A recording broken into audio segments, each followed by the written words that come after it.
This is a shir on Likutei Sichais, book 29, Chelek Chavtes, the Sicha of Chai Elul. Usually the Sicha is on a parsha, the name of the parsha of the week. This week's Sicha is about the date of the month. The date of the month usually is spelled out by numerals. So let's say Yud or Yud Aleph or Yud Beis. When it comes to day number 18, we're calling it Chai Elul, because Chai also means vitality. Everybody knows the number Chai. Am Yisrael Chai. Chai means life, alive. So the numerical value of that is Chet and Yud is 18, the 18th day of Elul. A special day on the Jewish calendar, the Hasidic calendar, particularly as we're going to jump into. So the Sikha is entitled Chai Elul. And here we go, chapter 1. About the day of the 18th of Elul, Chai Elul, which is the day of birth of the Baal Shem Tov, who was born in Chai Elul in the year, the Hebrew year was corresponding to the word Nachat, which means Nachas. How do you say Nachas? Nachas is when you have satisfaction, joy, and bask in the glow of the accomplishments of your loved ones. It's Nachas. In the Hebrew word of Nachas is Taf Nun Chet, which is 458. The year 458, in other words, 5,458. We are now 5,785. So it's a little while back.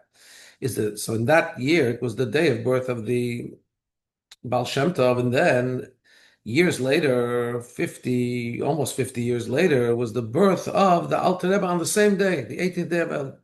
Two great luminaries of Hasidism, both born on that same Hebrew calendar date, the day of 18th of Elul. So the previous Rebbe explained in a Sikha, and here the Rebbe paraphrases. I'm going to read the Yiddish and the English. By Hasidim is faran an alte Hasidische Wort in zwei Sprachen.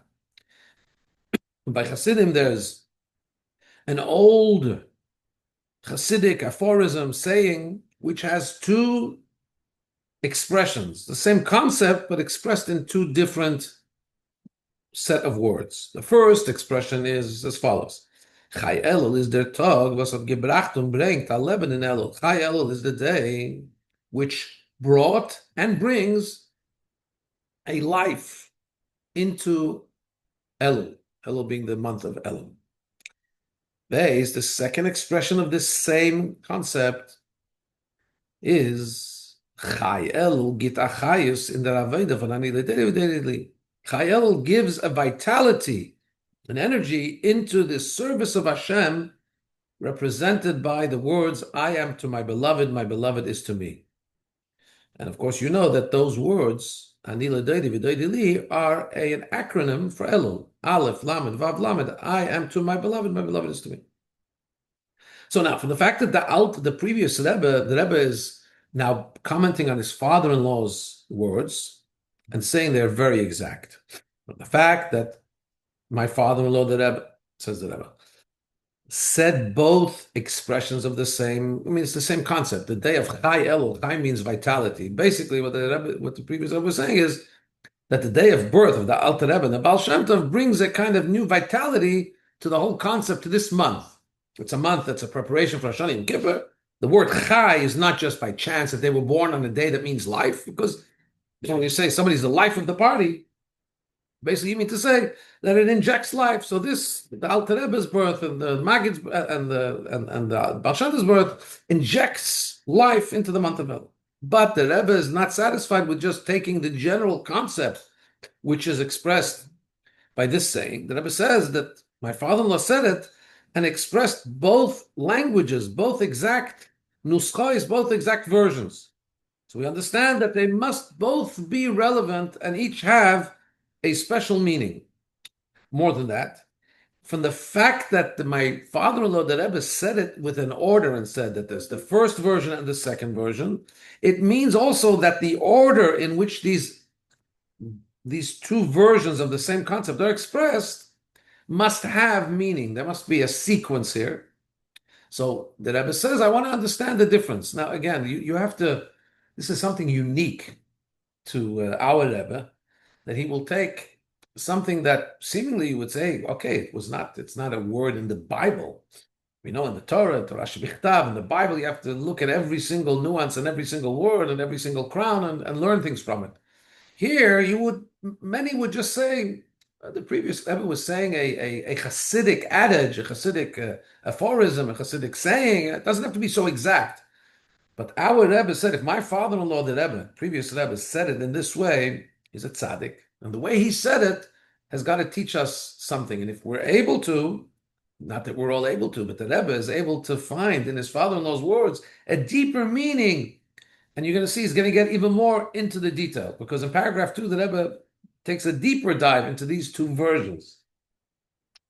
What are the difference in the two versions? So first of all, in the first version it says that Chai Elul is the day that injects Elul with vitality. In the second version it says Chai Elul. It doesn't say Chai Elul is the day. It just says Chai Elul injects. So the first version says Chai Elul is the day. You would hardly pick up on this usually. Difference number 2. In the first version, the language is Chai Elul is the day that brought and brings vitality. The second version is Chai Elul is the day that gives vitality, not brought and brings. Okay. Another difference is that the third thing is in the first version it says it brings a vitality to Elul. The second version says it brings a vitality into the service of I am to my beloved and my beloved is to me, which is the acronym for Elul, but it unpacks the service. So you see that there are differences here. What do they tell us? Paragraph 3. We could say that these differences, although they seem to be just slight nuances in the language, no. They're indicative of something much more serious, much more fundamental. First of all, when we say that the Chai Elul is the day that brings vitality, that is an emphasis on time. It's the day. In other words, it's one of the days of the year, but it's not just a day. It's the day. So it's a special day. And it's a special day that brings and injects vitality to the month of Elul. When you say Chai Elul without saying that the day injects energy, what you're saying is that it's not about the day. It's about the event of Chai Elul. So is it the day which is important or the event that took place on the day? Well, let's try and understand this. It's a bit subtle, right? Let's try and understand it. When we talk about time, time has two concepts. There's the actual time, a Sunday, a Monday, a Tuesday, Wednesday, Thursday, a Shabbos. And there is what is being unpacked. What event is happening at that time? For example, the day of Shabbos. The day of Shabbos is, if you didn't know anything about Shabbos, you would say, when they mark things, day 1, 2, 3, 4, 5, 6, 7, day 1 is Sunday, day 7 is Saturday. By the way, in Russia, I remember when we used to look at schedules for planes and stuff, day 1 is Monday, if I'm not mistaken. So day 6 is Saturday. Day 7 is Sunday. It doesn't really make a difference. The Shabbos is just one of the 7 days in terms of time, pure time. On the other hand,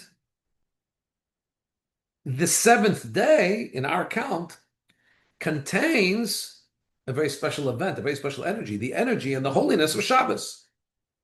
It's not that the Shabbos is somehow, if we have to dissect day 7, there's the day 7ness, which just like day 6 or day 1. And then there's the spiritual identity that gets grafted, so to speak, that is enmeshed in this day. That's the Shabbos. If I do a brain surgery and I dissect the two, I have the dayness and I have the event of Shabbos, which is attached to that dayness, right? So when we talk about these two versions, when we say that the day, Chai Elul, is the day that brings vitality to Elul, it means that the day of Chai Elul itself, this day, is a special day that brings special energy to the whole month of Elul. The second expression of this saying is that Chai Elul is an event that injects a specialness to the day it falls out on and to the entire month. That's one distinction. Number two, this becomes accentuated when we look at one of the other differences. We said that in the first language it says that this day brings a vitality to Elul, which is the name of the month. The second version is it brings a vitality to the service of Hashem of I am to my beloved is to me. In other words, the first version we're talking about the time. The actual 18th of Elul is a day in the month, a time which brings a different energy to the entire month. In the second version, we're talking about the event. We're saying the concept, the event that we celebrate on Chai Elul, the birth of the two great luminaries of Torah, injects the events of Elul, the whole energy, the whole mission statement of Elul, which is, the mission statement of Elul is, the word Elul is not even mentioned. Because right away what's mentioned is the mission statement of Elul, which is turning to Hashem. I am to my beloved. Also, when we look at the other difference, which says that we said the first version says that this day brought and brings a vitality to the month. It shows that the day, the specialness of the day is not the actual day. The day somehow brings from somewhere else a specialness to the month. Whereas the second version is the actual event of Chai Elul. It doesn't need to take it from anywhere else. Chai Elul denotes the birth of the great luminaries, denotes a specialty, is a specialty that enhances the entire service of Hashem of Elul, which is turning to Hashem. So if you didn't understand fully yet, that's okay, because we're about to express it a little bit more practically. Paragraph 4. You say the explanation is as follows. We talk about the month of Elul. There are two concepts. There's the Avodah, the service of Hashem of Elul, which is I was about to say self-medicated, I don't mean that. Self-initiated, which means that the person has to generate interest and expression and turn to God from below. Because as we know, Elul has the acronym, I am to my beloved is to me. First, there's the movement from below. I turn lovingly to my beloved one, to God. And then God responds and reciprocates to me.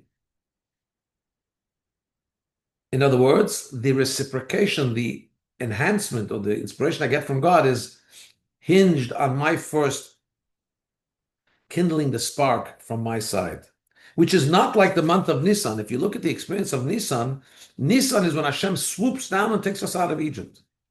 He pulls us out of the pits, out of the morass, out of slavery. And on Pesach, we would say it the reverse. My beloved turns to me, Dodi li, va'ani lo, and then I reciprocate.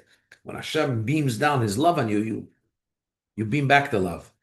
The Alter Rebbe says that the month of Elul, in the acronym, I turn to my beloved, means that in the month of Elul, we need to be turning to Hashem and asking him to join with him on Rosh Hashanah. Self-initiation. More than that, the Alter Rebbe says in the Likutei Torah that when there's a reciprocation of Hashem turning to us because we turn to him, really the full expression of that is on Rosh Hashanah. Because the month of Elul really is all about us trying to look into ourselves and get motivated to turn more to God. So turning to Hashem and saying, Hashem, please show me your face. Hashem, I want to connect to you. Whereas I once heard some modern day Jewish singers, kind of neo-Hasidic, they had a song, I want to go home, I want to go home. When the soul feels, I want to go home. I want to go home, show me the way. The song grabbed me. Anila Doidi, I turn to my beloved, I want to go home. And Hashem opens the door and beams his beautiful countenance on us. Really, that it happens right away, but it's also fully expressed in Rosh Hashanah, where we have Hashem in his full majesty. However, the fact of the matter is that although really Elul is about our climb and turn to God. The Alter Rebbe says that the time of Elul is a special time for this. You know why? Because there is already in the air a revelation of Hashem's 13 attributes of mercy. As the Alter Rebbe says, it's like the king who goes out into the field. So he hasn't turned on his full grandeur and majesty because he's in the field, coming out to, so to speak, become available to the plains folk, to the simple people. But it gives an opportunity. He is out there in the field. So there is an opportune time in the month of Elul. The month of Elul is not like any other month. It's a month where Hashem allows himself to be greeted because he comes out, reveals himself, but not in a way which forces you to come. When the king comes with all his pomp and majesty, there's no choice but to go out and greet him. When he comes, so to speak, the month of Elul, it's not with full glory. It's in a moderate way, which allows us entry and doesn't force us to be overwhelmingly, irresistibly drawn to him. He's not irresistible. He's accessible. Which means that even though Elul is the time when we turn to him from an arousal from below, but nothing is really self-motivated. The whole concept of I did it, I motivated myself, I turned to Hashem, I took the first steps, not true. I mean, I'll say it in the broader context. The scientists who said we also know how to create, grow genes and create humans. They said, come, we're going to disprove God's supremacy. Called a big press conference, says, we are going to make man. Gather together some dirt. But then a big voice booms from above. A heavenly voice says, guys, bring your own dirt. Even when you say, I'm going to start with genetic matter, I'm going to start with DNA, I'm going to grow it on a platform, we can, thank God, Hashem has opened up our eyes today to the mysteries of science. We can do amazing things. But we're starting with matter, with creation. We're dealing with something Hashem has created. So even when we say we're doing it, it's not true. It's from him. Same thing with us turning to him. When he asks us for something, okay, let's think about this for a second. He asks us to give tzedakah. What do you give tzedakah from? From money he's already given you. He asks you to put up a mezuzah. Where do you put the mezuzah? Oh, on a house he's given you. He doesn't ask you to do something without first giving you. In a sense, he says, please recognize me. Say thank you to me in the morning. Say modani. First, he gives you life to be able to be aware, to be able to give thanks. So, even when we talk about the month of Elul being the month of self-initiation, that's not really true. And that says Alter Rebbe, that's what it means. That really this month, we self-motivate because there's a special energy that Hashem provided in the air. That's why this month is the opportune moment. That's why this month, many Jews will find themselves becoming a little bit more sensitive, a little bit more open to having a spiritual experience, to calling out to God, to searching for God, maybe even having questions on God, but being more aware of God. Because there's something in the air. So this is going on in the month of Elul. So month of Elul has two things, paragraph 5. The month of Elul has both things. It has the fact that Hashem does shine himself in a moderate way, so to speak, that's beaming down from above. However, we still identify Elul mainly by its bottom-up approach. We're not calling it, we're calling it Ani lidodi v'dodi li. The month of Elul is I turn to my beloved, and my beloved turns to me. But we just said that doesn't really start from us. So why are we identifying Elul as the upward thrust? So the explanation can be said about this. The arousal from above that Hashem beams down in the month of Elul, which is the expression of the 13 attributes of mercy, the way they come into this world, has to do with the time of Elul. There are times in the year which contain within them, embedded within the passage of time that Hashem has created, are cycles, not connected with what we do or don't do. They are opportune times for certain things. Hashem embedded into this cycle of the world certain energies, I guess, just like there are seasons, hot, cold, fall, autumn, spring. There are also spiritual seasons. It's almost like you say, oh, this time of the year I always get a little happier, or this time of the year I always get a little more anxious. There's energies that if you feel them, they're embedded into the year. Spiritual energies as well.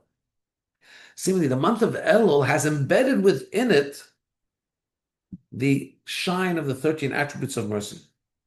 And because the month of Elul is embedded from Hashem already, that it's an opportune time to turn to Him. He's more, almost like saying physically, this is a time of fog. Month of Elul is physically a time of visibility, clear visibility, spiritually. That's why is that happening? Because Hashem is, so to speak, coming out into the field. But what is the mission in this month? What is meant to be done in this month? What's meant to be done in this month is the climb of the Jew towards Hashem, the self-motivation. It's not really self-motivated, right? But that's what the person has to focus on.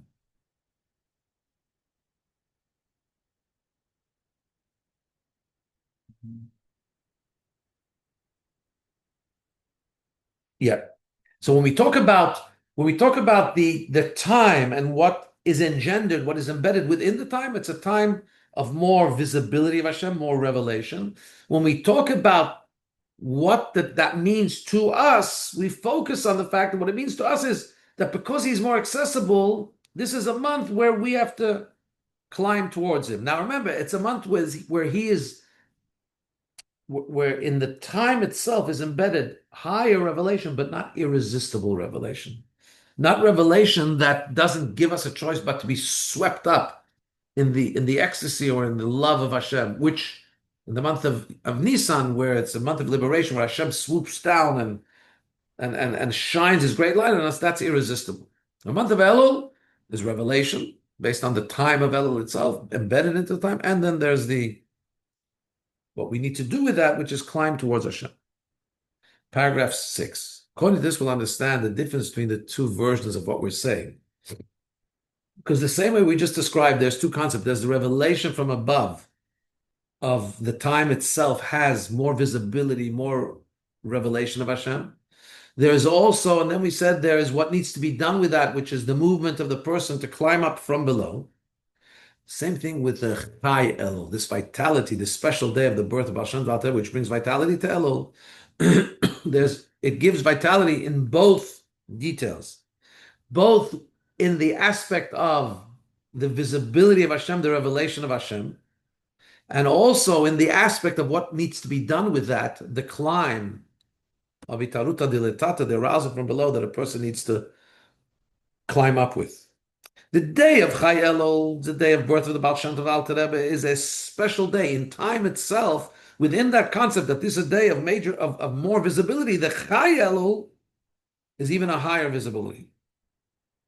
That day, because these two great luminaries were brought into the world, there's a greater visibility in the world. The function of a tzaddik is to make Hashem more visible. And then there is what Chai Elul teaches in terms of what's the movement, what's the mission, what's the task at hand for us here on this world. The birth of the Alter Rebbe and the Baal Shem Tov adds to that as well. But because that has to do with what Hasidism teaches that a person has to endeavor to do. So Chai Elul brings a new vitality into the movement from the person. It's a greater revelation it brings into the world, and it adds new light into our task in turning towards Hashem. And this, says the Rebbe in chapter 7, is the difference between the two languages. The first language, remember we said it's the first because it comes first. It talks about the revelation from above, that there's the 13 attributes of mercy.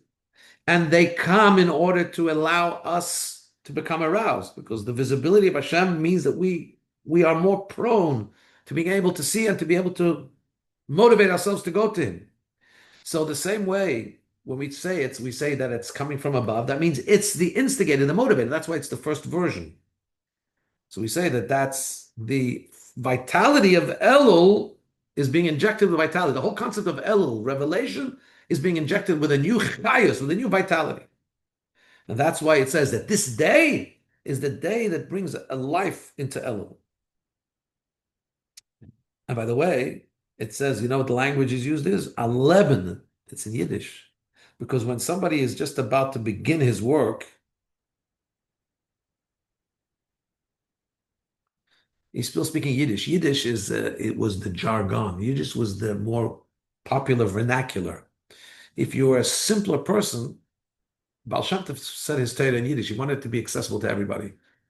And today, Yiddish is more complicated because we speak it less, right? For many people, Yiddish was the Amami, was the popular language.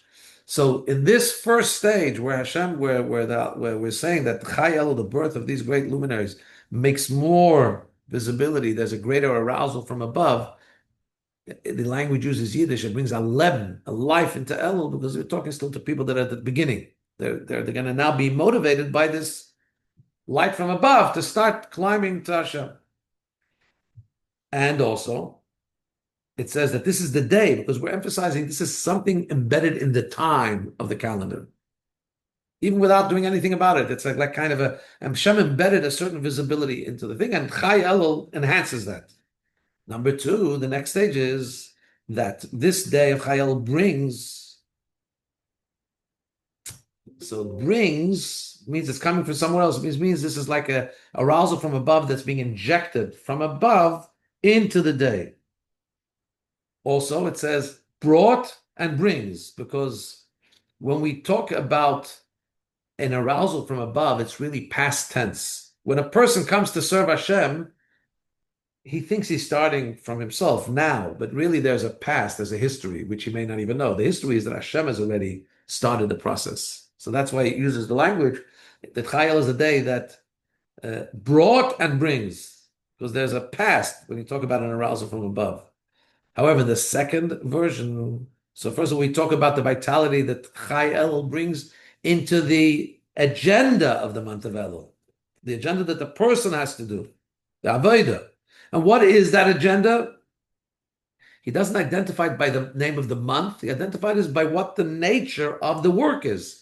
I turn to Hashem. I turn to my beloved, because that's what the nature of Elul is. The mission is bottoms up, climb towards Hashem. And he says it gives a chayes, it gives a vitality, because gives a vitality means that Chai Elul itself, the content of Chai Elul itself, gives its own vitality to the service of Hashem, of Ani L'Dodi, of turning to Hashem from below. So,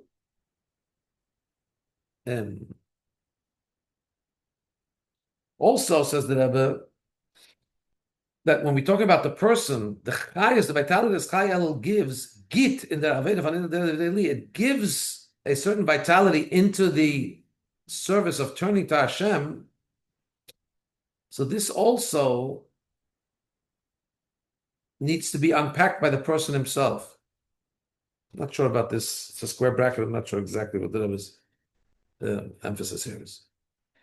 Paragraph 8, the teaching from this in serving Hashem, let's understand something very practical and down to earth now. Yeah. For those that are at the very beginning of coming to Hashem, they're at the Aleph, the first stage of Elul. So Hashem tells us, and the previous Rebbe tells us, that Chai Elul is the day that brings a vitality to Elul. Because you may say, "Oy, look who I am, look what I am, look where I am. How can I even begin to start doing any of the stuff we're talking about? Coming to Hashem in the month of Elul." He says, no. Hey, you may be at the beginning. You may not really have started your climb, but there's a special day. There's a special day that has a day of Chai Elul, the birth of these great holy luminaries. There's a vitality that's brought to your Elul. Don't shy away. It's embedded within the reality of the world, the cosmic reality of the world. It's there. Not just it's going to bring you vitality. The language of the aphorism is it brought you already vitality into Elul. You're a Jew. You have it as an inheritance from your father, from your ancestors. And now it's actually, it brought the past because that's where you come from. That's your origin. And it brings you now. It's part of your presence. On the other hand, you may have somebody that thinks they're already high level and they say, hey, what's Chai Elul for me? I know about Elul. I'm vested. I'm connected. So the next stage is no. Chai Elul gives you the power more to get more power into your service. Hey, don't think you're at the top yet. You may be at the top, but when Chai Elul comes in, you get extra throttle, extra power. For example, a person could say, "I already studied a lot of Torah." No. You can study more.